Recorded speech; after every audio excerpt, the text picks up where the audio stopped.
Hello, hello. Hello, hello. Tere tulemast meie väikesele veebinarile. Nagu te olete näinud, meil toimub reedel AppScripti koolitus Ma ja ma loodan, et mõtlesin, kõik on et näinud. ah, Ma loodan, et kõik on näinud. no ikka ma loodan ka, sest me ikka oleme seda jaganud ja siis ma mõtlesin, et me teeksime väikese laivi, sest mul on küll tunne, et see AppScript on justkui niisugune tundmatu asi, mille peale väga tihti mõeldud, sest olgem ausad, ta on Google'is ikkagi päris peidus.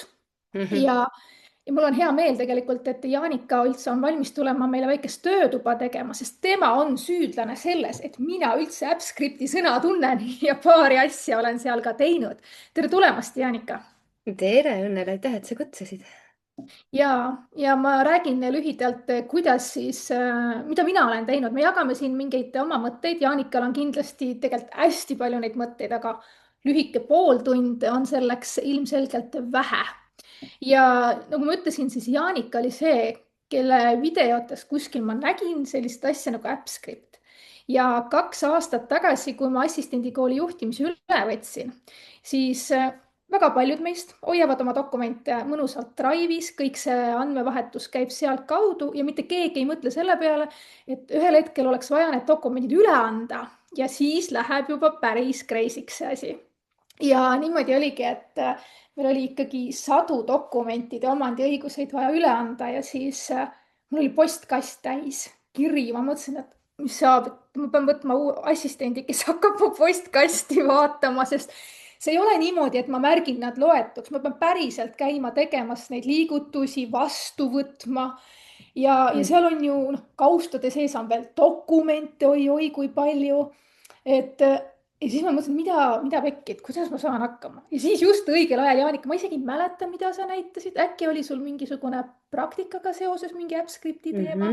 Ja ma kasutasin seda värbamisprotsessis selleks, et ma ei peaks automaatse sobivate kandidaatide välja selekteerimiseks. Ehk siis ma ei pidanud seda ise käsitsi tegema, süsteem kohe näitas mulle, millised inimesed mulle sobivad ja millised ei sobi. Ja see oli nagu nii äge, sest kuidas ta näitas seda põhjalikkust, siis ma mõtlesin, et huvitav, et kas ma saaksin ka, aga see on ju skript on ju tegelikult ka ikkagi natuke koodi teema.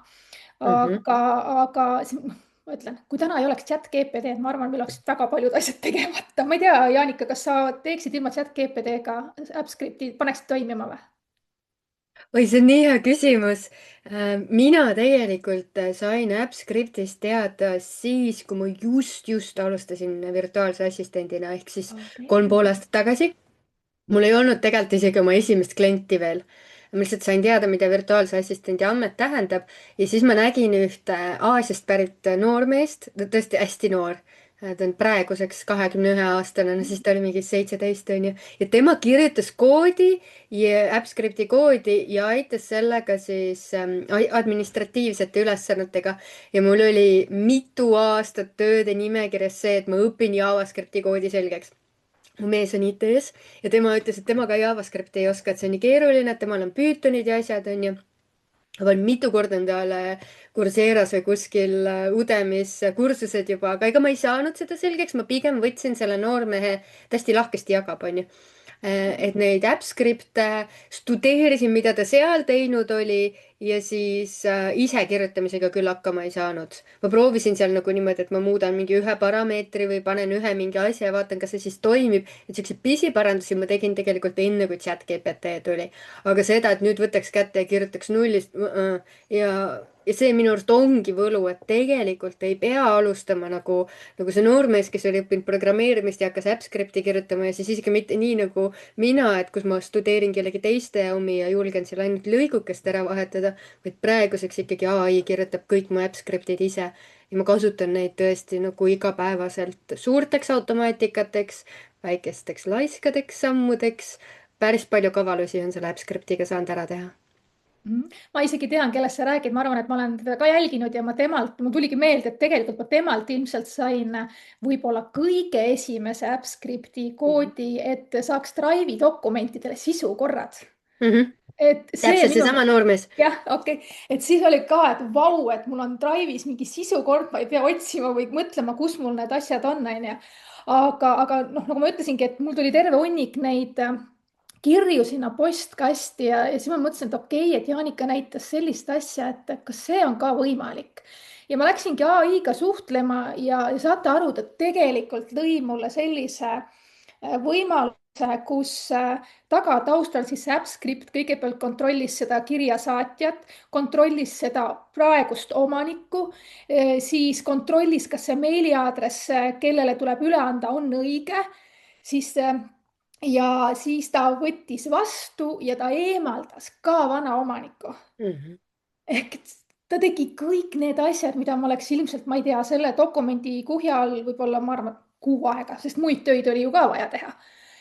ja siis ma mõtlesin, et vau, see on nagu nii äge, noh, sellega ma olen nagu nõus, et sa vist kunagi ütlesid ka, et sa nagu pead teadma, mida sa tahad võib-olla saada, mis see ja see on välja tuleb. kõige olulisem. jah. sa pead teadma, et üks asi on ka see, et AppScriptiga saab automatiseerida mitte ainult Google'i enda tegevusi, vaid saab ka teha väljaspool olevaid see nagu automaatikaid. mul on me kasutame jagamismänguks Prefineri veebikoolis onju ja siis meil on MailerLite, meie meiliturundusplatvorm, aga nende omavaheliseks liidestuseks otseliidestust ei ole, nad ise soovitavad Zapieri ehk siis kasutaja nagu vahendajana. Zapieris maksaks see automaatika, arvestades seda meilide hulka, mis meil on, 127 € kuus. ja AppScriptiga ta teeb tasuta, ta tõstab ühelt platvormilt teisele. aga noh, selleks, et seda teha, sa pead tegelikult mõistma, kuidas automaatikad üleüldiselt toimivad, ehk siis peab oskama ära teha selle asja, mida Zapier muidu teinud oleks, onju. et kui sul seda mõtlemist ei ole, siis tegelikult seda ületõstmist või koodi kirjutamist on hästi raske teha, sest ChatGPT üritab hullult palju asju juurde toppida ja kogu aeg tundub, et oo, see on hea idee, oo, see on hea idee, oo, see on hea idee. aga tegelikult peab nagu mõtlema, miks ja mida ja kuidas, onju. Et natuke seda eelteadmist peab olema ja samamoodi siis, kui teha Google'i sees mingisuguseid asju, et noh, näiteks kui sa tahad kalendri automaatikaid teha, siis sa pead teadma seda, et sündmusel on alati alguse ja lõpu kellaaeg. muul juhul on ta all day event. eks sa pead nagu seda tööriista, mida sa tahad automatiseerida, ikkagi tundma, et sa õiged asjad ära täidaksid. aga see ongi tegelikult ju enamus automaatikatega ju vahet ei ole, kas sa proovid kuskil Zapieris või Make'is või isegi kõige lihtsamat müügitunnelit luues, sa pead nagu läbi mõtlema need sammud, kuhu see klient võib kukkuda ja mis sealt edasi juhtub, onju. Mhm. lihtsalt selle vahega, et kui sa kasutad näiteks Zapieri või Make'i natuke vähem ka N8N-i onju, siis seal on templiidid ehk seal on midagi ette antud. et neid päris võib-olla kõige esimesi automaatikaid ma proovisin ka nii, et paralleelselt tegin Zapieris, noh, ma esimest korda tegingi Zapieris, kui mul oli seda automaatikat vaja ja siis vaatasin 127 € iga kuu ja me teeme 10 koolitust aastas, noh, 1200 € selle eest, et liigutada meiliaadressi, tundus ulme. et see 1000 € on nüüd juba korduvalt kokku hoitud, sellepärast et automaatika toimetab ise, iga kuu tuleb seda värskendada, sest uus koolitus on, aga sellega saavad nüüd juba kolleegid väga ilusti hakkama, et ma tegin neile selle jaoks ai SOP, mis kirjutab neile uue koodi, nemad lihtsalt kirjutavad november ja siis see kirjutab novembri koodi ja siis nad uuendavad AppScripti ära ja ongi kõik. no ma ütlesin kohe, Jaanika räägib ja mul juba kirjutas, oota, kas ma saan seda ka teha ja skripti. seal on üks hästi äge nipp on see, et kui sa teed ai-ga neid AppScripti automaatikaid ja sa kasutad kogu aeg ühte ja samast vestlust ja sa annad talle erinevaid veateateid, mida rohkem sa talle annad neid, et kuule, ma ei oska seda avalikuks teha, ma ei oska seda tööle panna, ma tahaks teha mingit, noh, paned tööle, töötab, ei tööta, aru ei saa, onju, siis ma tahaks mingit logifaili, milline see logifail võiks olla, et sa muudkui ehitad seda samas vestluses, siis minu nipp on selles, et kui ma olen mingisugused AppScripti asjad ära teinud, siis ma ütlen chat-GPT-le või Geminile või Claude'ile, oleneb, mida ma kasutan, et kirjuta mulle prompt selleks, et teha selle kohta ka SOP, ai SOP, ja siis ta kirjutab mulle custom assistendi prompti, mis oskab juhendada sellesama tööülesande tegemisel, nii et ta võtab arvesse kõiki neid minu oskuse tasemeid, mis on küsimused, mis mul tekkinud on, mis on praktikad, mis me kokku leppisime ja mis on siis lõpuks see, mis töötanud on. seal on muidugi see, et ta õigesti ekraanipilte annaks ja juhendaks, see SOP tegemine on natuke keerulisem, aga vähemalt natukene saab sellest teha niisugust kollektiivset õppimist ka, et see kui üks inimene õpib juba AppScripti selgeks või vähemalt julgeb seda katsetada, siis tegelikult ta saab selle kogu tiimi viia ja anda edukalt ka üle. et ma ise kunagi väga pelgasin selle õppimist, sest ma mõtlesin, et kõik jäävad minust sõltuvaks ja ma ei taha seda nagu teha nii, et kõik ettevõtjad iga kord, kui mingi väike muudatus, nagu vaata kodulehe tegijate puhul, et iga kord, kui sa tahad, et kuskil nupp teist värvi oleks, sul on vaja kellelegi kirjutada ja oodata, et ta teeks, onju. Siis õpid WordPressi oskuse selgeks, saad kasvõi öösel ise kodulehte luua. et selle AppScriptiga oli samamoodi, et ma nagu kartsin neid natukene oma tiimi tuua, sest ma ei tahtnud kõikide teiste koolituste juures olla see inimene, kes vastutab selle koodi või automaatika eest, et kui ma ei jõua või et noh, ma pean nagu nende tööd ette võtma. aga siis ma hakkasin neid juhendeid tegema ja vaikselt on meil tiimis see kasutajate hulk kasvanud ja nüüd ai abiga saab päris kiiresti ära teha. viimane kord kolleeg Kaari kirjutas, et arvestas 2 tundi, kirjutab seda koodi, et 55 minutiga oli kogu protsess tehtud ja selle aja jooksul ta peedistas seda ai-d nii palju, kui saab, et lõpuks sellest ise aru ka saada. ja siis ta võttis selle julgelt üle ja pole enam minu käest kordagi abi küsinudki. et saab väga hästi hakkama. aga räägi, mida sa oled siis kasutanud, okei, praktika seda oled teinud, seda ma proovisin ka teha, väga äge variant, aga mis sul veel on olnud? hüppame korra, mis see praktika kasutamisel siis oli. jah, Minu jaoks, ma veebikoolis teen koos assistendikooliga tegime siis virtuaalsete assistentide praktikat. sellel aastal ma lihtsalt ei jõua, nii et praegu seda praktikat ei tule. Mul on muud isiklikud asjad siin ees, aga mulle väga meeldivad inimesed, kellele ma ütlen juhendi ja siis nad jälgivad seda, et ma ei pea käima ise kontrollimas, kas inimene teeb täpselt nii, nagu ma ütlesin, et peab tegema. ja selleks, et siis praktikale tuleksidki inimesed, kellega minul on meeldiv koostööd teha, sest praktika eesmärk on alati see, et ma leian ka mõned assistendid enda erinevatesse tiimidesse. mul 3 ettevõtjat, kelle juures ma abis olen. et siis ma tahtsin need inimesed välja selekteerida ja kui inimesed kandideerisid praktikale, siis nad pidid kirjutama kirja pealkirjaks praktika, mis ma ei mäletagi, kuidas see täpselt oli, aga stiilis praktika märts 2025 või 2024 oli see isegi. ja siis, kes kirjutas täpselt õige pealkirjaga kirja, siis minu AppScriptis olev AppScript toimetab, talle saab erinevaid siis neid triggereid ehk käivitajaid panna ja käivitamiseks oligi, et kui tuli kiri, siis ta kontrollis, kas kirja pealkiri oli täpselt see ja kui pealkiri oli täpselt see, siis sellele inimesele saadeti nii tore, et sa praktikale kandideerisid, siin on sul test ja oli ka praktika selles kuulutuses öeldud, et sa saad siis testtööd teha nagu kandideerides, et siis vaatame, kui hästi sa sellega hakkama saad. ja selle testi üks osa oli siis see, et ma palusin andsin või ütlesin, et siin on üks fail ja ma tahan, et sa selles failis teeksid natuke keeletoimetust täpselt selle järgi, nagu esimene on ära toimetatud, tee teine ka. aga sellele failile ei olnud meelega ligipääsu antud ja ma tahtsin, et inimesed seda küsiksid ja kui inimesed siis vajutasid palun ligipääsu, siis nad tegelikult selle automaatselt ka said ja sellest selekteeris välja kohe need inimesed, kes ei suutnud lugeda esimeses juhises, et palun saada täpselt selle pealkirjaga, filtreeris kenasti välja need inimesed, kes ei suuda isegi pealkirja õigesti sõnastada. ja teiseks, kui inimesed ligipääsu küsisid, siis need, kes tõesti nagu said aru, mul on tõrge, ma ei pea, et kõige kiirem viis seda tõrget lahendada on see, kui ma palun ligipääsu ja siis nad saidki ligipääsu kohe nagu sekunditega, onju. aga mõned inimesed tegid siis nii, et nad kirjutasid mulle pika kirja, miks nad ei saa tööd teha. ja teised inimesed kirjutasid mulle Messengeri, kuule, ma ei saa tööd teha. ja siis see ei olnud üldse selles suunas, et oleks lahenduskeskne, see oli vingumiskeskne. ja jälle see protsess jättis need inimesed kõrvale. nii et postkastis väga selgelt, noh, need kirjad ma ka sildistasin, et inimesed, kes jõudsid siis testiülesandega valmis, kellele ma andsin isiklikult tagasisidet ja valisin siis see praktika inimesed välja, nemad olid teinud nagu selle filtri läbi ja kes jäid mingisse kohta seisma, siis ma lihtsalt ootasin paar päeva ja kirjutasin, et annan teada, et olen valinud praktikandid välja, et antud juhul sina konkursis ei saanud sellele kohale. 4 praktikanti sai, 4 inimest, või noh, tegelikult rohkem inimesi tegid väga hästi, aga 4 jäid siis väga heade tulemustega silma. üks neist on meil veebikoolis tööl, 2 teen muul viisil koostööd ja 3 on beebiga kodune. tema lihtsalt võttis pausi. aga tema on meil väga ägedalt koos, onju. koos meiega toimetab ja elab kaasa meiega. see oli väga äge protsess, aitas minul kindlasti selekteerida välja õiged inimesed. Siis mida ma veel AppScriptiga teen, on mul on üks sihuke automaatika, et iga kord, kui mul on Google'i kalendris sündmus, kus on kas Google Meet või Zoom asukohana, siis kalendrisse tekib automaatselt 30-minutiline memo kirjutamise aeg, mis on siis peale igat koosolekut, igat kohtumist, igat uut kliendiga tutvumiskõnet, selline vaba aeg. Mul tekkis selle järgi vajadus, sellepärast et ma kasutan broneerimiskalendrit ja inimesed saavad ise valida minu vabade aegade seast endale sobivad ajad.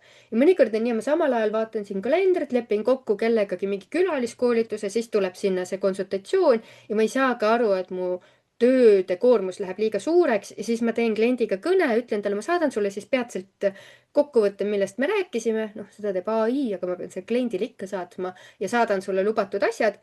Ja siis tuleb mingi teine koolitus peale, ma noh, ei jõuagi, onju. Et siis on need puhvrid iseendale alati väga toredad. Mul on, ma mõtlen, mis on veel midagi sihukest põnevamat. Ma tegin mitte chat GPT, Gemini. Chat GPT-s on custom GPT-d, onju, kohandatud assistendid. Geminis nimetatakse neid džemmideks. Ja siis ma tegin ühe džemmi, kes oli mu Gmaili postkastis ja kirjutas automaatseid vastuseid. Aga selleks, et neid automaatseid vastuseid saata, ma tahtsin, et ta kirjutaks minu stiilis.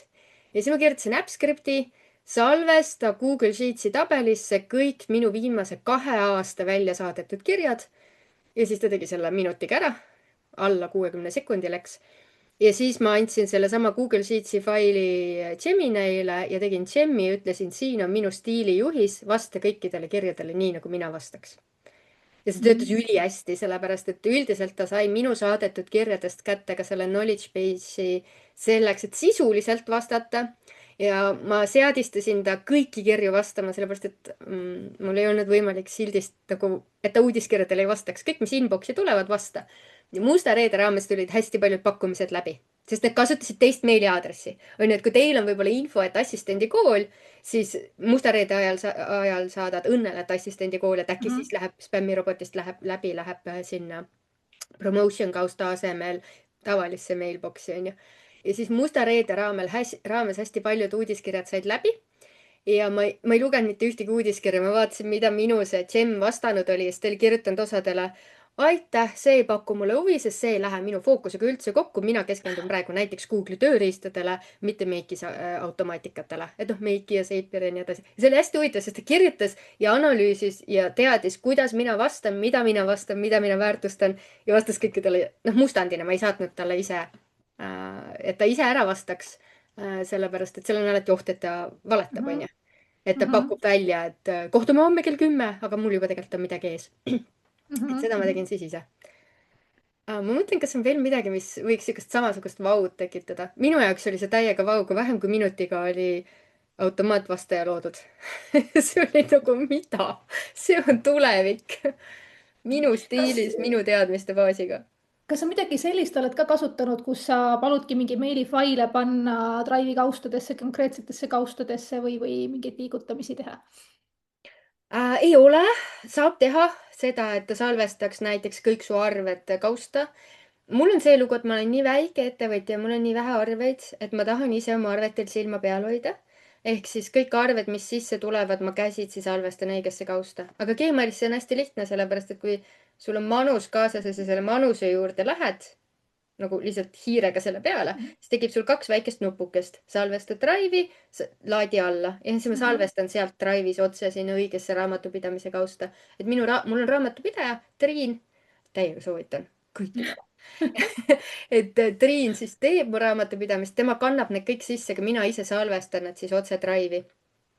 Ja mulle ei meeldi see variant, et ta salvestab ise, sellepärast, et mul on olukordi, kus on olnud arvel viga ja ma tahan selle ise üle vaadata. Ehk siis ma seda nagu pigem teen käsitsi.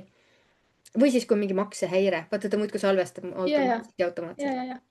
No, meil on ka täpselt sama süsteem, et ma teen seda käsitsi, et ma vaatan arved üle, sest noh, ma maksmisele suunan niikuinii ise, onju, et mul ei tee raamatupidaja seda.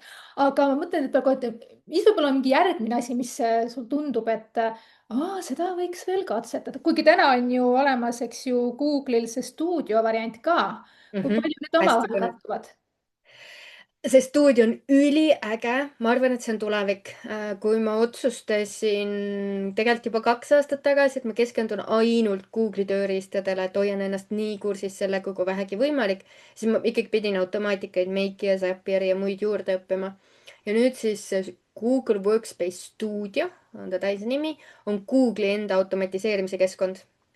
See tuli sügisel, oktoober-november, siis sai testrühm sellele ligi ja mul õnnestus siis läbi õnne olla testrühma liige.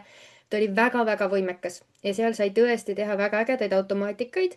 valdavalt, ja see on nagu visuaalne, ma vaatan, kas ma saaks isegi näidata korra seda või siis te ise guugeldate, sest see on postkasti kaudu saab sinna ligi ja ta näeb üliäge välja, aga mis sellega on see, et siis, kui testrühm lõppes ja ta tehti avalikuks, siis 75% kasulikest funktsionaalsustest pandi kinni.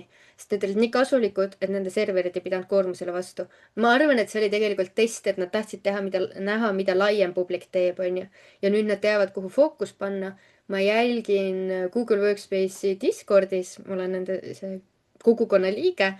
Nad lubasid 5. jaanuaril taas kõik avalikuks teha, aga see ei pidanud jälle vastu, nii et see on jälle limbos, onju.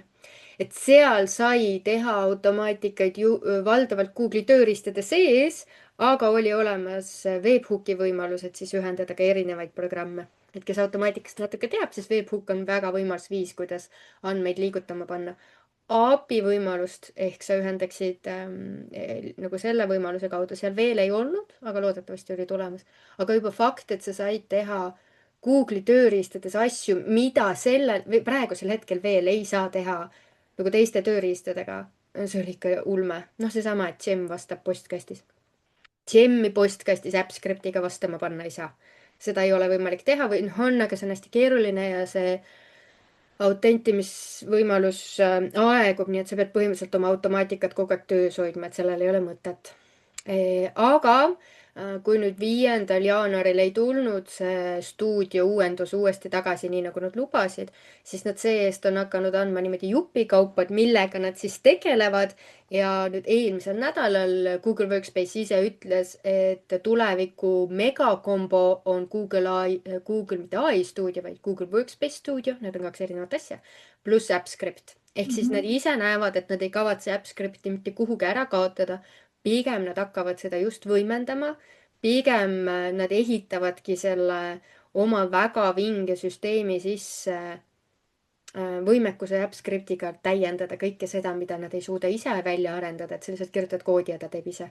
ma arvan, et see on täiega tulevik, sest nagu kui sa saad oma tööriistad ilma väliste tööriistadeta tööle panna, siis see on lihtsalt nii hea tunne, mitte ühtegi login, API võtit, mitte midagi, sa lihtsalt valid rippmenüüst, minu kalender see, minu Gem see, minu see ja see, sa saad neid nagu kõike liigutada, lihtsalt ulme, ulme. mulle meeldibki see, et sa ütled alati, et sa tahad nagu ühest keskkonnast võimalikult palju väga välja pigistada ja noh, mis sealjuures on ju see, et eks ju ta on ikkagi ju tasuta variant on ju. Mhm. et see on, no ma ütlengi, et see on piirangutega ikka, täiesti. ta on tasuta. selles mõttes, et seal on võimalik saada tokenite piir ette, aga tavakasutaja seda ei saa. et meie veebikoolide mahtude juures jääme ka heal juhul sinna 10% juurde. et tegelikult need piirid mul ei ole ka kunagi ette tulnud ja kui tulevadki, siis sa saad alati natukene oma nõudeid allapoole tuua, et noh, et kas sul on vaja, et ajaline trigger kontrollib iga minut, iga 60 sekundi tagant või sulle sobib, et ta kontrollib iga 15 minuti tagant. mis see tähendab seda, et ühes tunnis ta teeb kas 60 korda, proovib automaatikat käivitada või ainult 4 korda, onju. et see, noh, sa saadki sealt selle võidu, sest tavaliselt sul ei ole nagu sekundi pealt vaja. et täitsa see on nõus. kindlasti nagu noh, kui sa pead neid piiranguid ka natuke teadma, et mida sa saad teha, mida sa ei saa teha. aga ma tahtsin Õnnele enne tuua välja ühe asja, mis ma kirjutasin endale siia peale ja paberi peale, et sa guugeldasid ka, mida saab teha Google Apps Scriptiga onju. ja siis tulevad need näited. et Google Apps Scripti juures on sihuke tore asi, et kui sa guugeldad või lased ai-l öelda, et mida kõike ma Apps Scriptiga teha saan, siis need näited on maruharvad. ja siis, kui sa tahad küsida ta käest nagu mingi päris, noh, ma tahan oma arveid salvestada Google kindlasse Drive'i, kuidas seda teha, siis kuna Meiki ja Zapieri blogipostitusi on sadu kordi rohkem, siis ChatGPT, Gemini, ma ei tea, Manus, Claude ja nii edasi vastavad selle järgi, mida neil rohkem on. Ja nad Mhm. kipuvad andma sulle juhendeid, tee neid asju tasu eest, kuigi tegelikult saab tasuta ka. et Mhm. mõnikord on need funktsionaalsused programmis endas olemas ja see on ka põhjus, miks ma pean hästi oluliseks oma tööriistade tundmist. sest ma näen, et väga palju makstakse raha selle eest, et luua funktsionaalsusi, mis on tegelikult oma tööriistal olemas, need lihtsalt ei ole kasutatud, üles leitud või sisse lülitatud nagu hästi klassikaline näide on Google'is on võimalik kasutada templiit, mitte Google'is, Gmailis on võimalik kasutada templiite ehk siis valmis Mhm. kirjamalle, aga see on seadetes standardina välja lülitatud. sa pead lihtsalt Jah. oskama minna seadetesse, selle sisse lülitama ja voilaa, sa võidad meeletult oma töö tegemises. Mhm.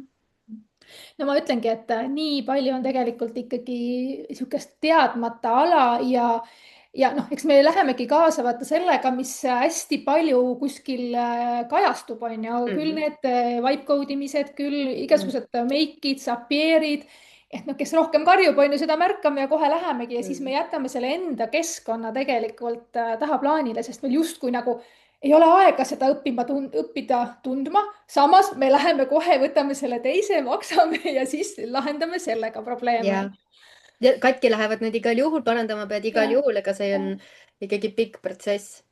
jah, ja noh, selle AppScripti puhul on ka tegelikult, mida mina 3-aastase praktika jooksul olen õppinud, on see, et maru lihtne on teha ka turvaauke oma süsteemidesse. kui sa rääkisid, et ta võttis automaatselt sul failid üles, ma mõtlesin, et aga kuidas sul see õnnestus, sest tegelikult Google'i enda turvanõuded ei luba sul seda, et sa võtad kellegi faili automaatselt üle, sellepärast et see on ju oht, et keegi saadab sulle viiruse ja sa võtad vastu, onju. aga te jah. olite samas ärikasutajas, onju? Liina kasutaja, ärikasutaja, Õnnele ärikasutaja, sama äri ma sees. võtsin tegelikult vastu oma teise ettevõtte kontoga, ahah. aga ma vaata, märkisin seal ära, et ta peab kontrollima, et see kiri peab tulema konkreetselt adressaadilt. et ja sa muidu ta pidid oleks midagi kinnitama seal, et seda ikka, saaks. no selles mõttes ma andsin talle sisse selle käsu, et ta kontrollib, et adressaat on õige. Mhm. ja võib-olla, et ma panin sinna mingeid asju veel seoses selle, isegi äkki pealkirja panin, et see peab sisaldama pealkirja, vot seda, et muidu ta oleks võtnud ju absoluutselt võib-olla kõik selle isiku saadetud kirjad, onju. jah. aga et noh, ma läksin nagu jah, täpselt, sest ma tahtsin, see pealkiri oleks ja ma arvan, et oli sellest 2 aastat tagasi, ma ikkagi, ta ei võtnud ühtegi valet asja vastu ja ta ei Mhm. jätnud ühtegi õiget asja vastu võtmata ehk ma super. ikkagi nii spetsiifiliseks ikkagi läksin, sest ma teadsin, et mida ma tahan ja ma teadsin, mida ta jälgima peab, et ta ei võtaks mingit jama vastu. sest noh, tegelikult praeguseks on lihtsamaid lahendusi, kuidas lihtsalt lohistada üle ja keegi ei pea midagi vastu võtma. aga noh, see on teise teema jutt no vot, juba läks aga mis põnevaks, me. eks ole, onju, sest minu meelest see on kõige hullem koht Drive'i juures, et see omandiõiguste üleandmine, et ma ei tea, see lohistamise teema läks just praegu põnevaks. no see on ärikasutaja jagatud ketas. Täiega no soovitan. jah, jah, jah, jah. aga tegelikult ma tahtsin välja tuua seda, et ma olen juba korra sattunud küberrünnaku ohvriks, kuhu siis Google Sheetsi faili olid pandud meiliaadressid ja saadetigi siis justkui ätimärgiga, et noh, et sind on märgitud siin failis ja no see ilmselt oli saadetud AppScriptiga välja, et võta siit nagu trigger'iks oli, et noh, ajaliselt alusta kell 10 ja võta esimene rida, saada kiri, võta teine rida, saada kiri, võta kolmas rida, saada kiri ja siis saadetigi ja kuna selleks saatjaks oli see fail ehk siis Hmm. Google ise saatis, siis see tuli postkastist läbi, aga tegu oli tegelikult küberrünnakuga. et kui okei. ma oleksin sellele klikkinud, siis ta oleks küsinud, kas sa tahad ligipääsu, allow, paned need linnukesed ja Mhm. voila, su Google'i konto on üle võetud või vähemalt oled sa mingid andmed andnud talle näiteks loa kõik sinu Google Drive'i failid kustutada ja siis ta kustutabki ära ja ütleb, et kui tahad tagasi, siis maksa lunaraha, onju. et Mhm. tegelikult see AppScript on midagi sellist, mida peaks tundma ka selleks, et oskaks kaitsta ennast selle vastu, selle kaudu tulevate nagu rünnakute. Mhm. tõsi, siis küberrünnakud on igal pool täna. kuulge, meil sai täiega. see pool tundi nii kiiresti läbi, aga ehk siis tulge reedel töötuppa, kus Jaanika räägib rohkem. vaatame, kuidas need Gmailis toimetamised käivad ja kuidas seal kalendris saab üht-teist teha ja Google Sheetsis, kuidas nuppe saab tekitada, et tulge vaadake, sest et ma usun küll, et kui te tulete ja vaatate ja saate aimu, mis seal on, siis teil hakkavad mingid mõtted uuesti genereeruma, et oota, aga äkki ma saan seda ka. ja siis te juba oskate minna ja oi, küsida. täiega. tead, ma olin siin eelmine nädal haige, onju, ja natuke kerisin LinkedIni, rohkem ei jaksanud. ja siis seal oli üks inimene, kes jagas Google'i automaatikat, et oo, ma käisin ühel webinar, mitte webinaril, networking'u üritusel ja kõik andsid oma CV-sid, mitte CV-sid, no näed, nüüd ma läksin liiga hoogu. ta käis networking'u üritusel ja sai sealt kõikidelt neid visiitkaarte ja ta tegi automaatika, et kui ta pildistab seda visiitkaarti, siis seal olevad andmed pannakse tema Google Sheetsis olevasse CRM-i ehk siis kliendibaasi. tal piisab ainult pildistada, ta ei pea mitte midagi muud sellega tegema, onju. ja noh, ma vaatasin seda, mõtlesin ja siis kirjutasin Geminile, kuidas sellise automaatika kirjutamine käib. ja ta kirjutas mulle ja automaatika tegemine AppScriptiga ja ta kirjutas mulle selle koodi valmis. ja miks ma kasutan Gemini'd, sellest ma räägin teile reedel, aga seal on väga hea Mhm, põhjus, miks kasutada Gemini'd. ja siis ma sain selle, põhimõtteliselt see, mida tema seal promos, et pane kirja minu siis seminarile ja seal müün sulle, noh, tasulisele seminarile, ma tegin mhm, 60 sekundiga järgi ja ma ei pea maksma talle raha ja ma ei pea kulutama aega sellele, et kuulata, kuidas tema selle välja mõtles. ma juba mhm, oskasin näha teiste lahendustes seda, kuidas mina saan selle tasuta nüüd ja kohe ära teha. mhm. väga äge. ja mis ma veel ütlen, et kui nüüd keegi hakkab siin testima, siis tehke testkontod, ärge mingi oma live-kontodega võib-olla kohe isegi toimetada, et vähemalt ei ole mingit hullu asja. mina küll testisin mingeid asju. et noh, sõltub sellest, mis mahuline teil see on, see workspace ja mis asjad teil, kui palju neid kirju tulevad, et tasuks nagu testida, aga kui sa oled julge, mine kohe live postkasti mina kallale. oleks kohe läinud, aga ma lihtsalt, kui rääkida testimisest, siis ära tee midagi esimese testina, mis puudutab kellegi teiste kontosid. jah, nagu jah. ära tee midagi sellist, kus keegi teine saab ligipääsu sinu kontole või sa palud ligipääsu oma kontole, et meil on praegu veebikoolis vaipkoodimise õpiprogramm. hästi paljudes programmides esimene asi on loo konto. noh, ma ei taha sulle kontot luua, sest ma ei tea, mis sa teed mu andmetega, onju. Mhm. et ärme sellest alusta, et ärme alusta sellest, et keegi teine tuleb ja peab oma andmeid sinna salvestama ja siis sa vastutad selle eest, et neid turvaliselt hoida. aga oma just. asjadega katsetada tasub ikka. Mhm. kuule, aitäh, Jaanika. ma loodan, et saite aimu, mida kõike AppScriptiga võimalik teha on ja tulge reedel töötuppa ja vaadake, mis siis toimuma hakkab. ja ma olen siin ilusti, mul on see Facebook lahti. 26 inimest on kuulamas, väga hea tulemus Mhm. pärastlõuna kohta. nii et kes tahab midagi küsida, võib julgelt siia kommentaaridesse kirjutada. ma olen siin olemas ja saan vastata. ja loomulikult reedene töötuba, see on, noh, ma olen nii pikalt saanud seda ette valmistada, et see on nii nagu praktiline ja nii käed küljes ja loomulikult kõik AppScripti näited, mis me laupäeval, reedel ette võtame, kõik saate endale ka, et kõik need skriptid on teile siis olemas, ei pea hakkama nullist looma. aga reedel me keskendume tegelikult sellele, mis see on, sellest, mis ma enne ütlesin ka, see arusaamine, mismoodi see automaatika peaks töötama või mismoodi need programmid peaks töötama, et mis on see eeldus, mis peakolus peab kõigepealt paika loksuma, enne kui sa skripti kirjutama hakkad. ja siis, kuidas ai abil seda skripti kirjutada, kuidas tõrkeid lahendada, kuidas deploy teha ehk siis seda avalikuks teha, sest seal on hästi palju nüansse, mõnikord teed run, mõnikord teed Mhm. deploy ja mina isiklikult armastan väga luua ka logifaile, et ma näeksin, mida see automaatika teeb, aga mitte siis skripti logifaile, Mhm. vaid ilusaid visuaalseid logifaile. et need kõik te saate kindlasti kaasa ka, aga me keskendume sellele oskusele ai abiga seda skripti teha, et kes tunneb, et issand, ma küll JavaScripti koodi ei kirjuta, siis sellele me ei keskendugi. me keskendume Mhm. sellele, kuidas ai-d juhendada, et seda kirjutada. just. väga hea. väga äge. kuulge, aga aitäh, Jaanika ja kohtume siis reedel kell 10. jah, grupp on juba päris suur, aga ma tean, et natukene mahub veel. ja, ja okei, väga hea, tšau. reedeni, tšau.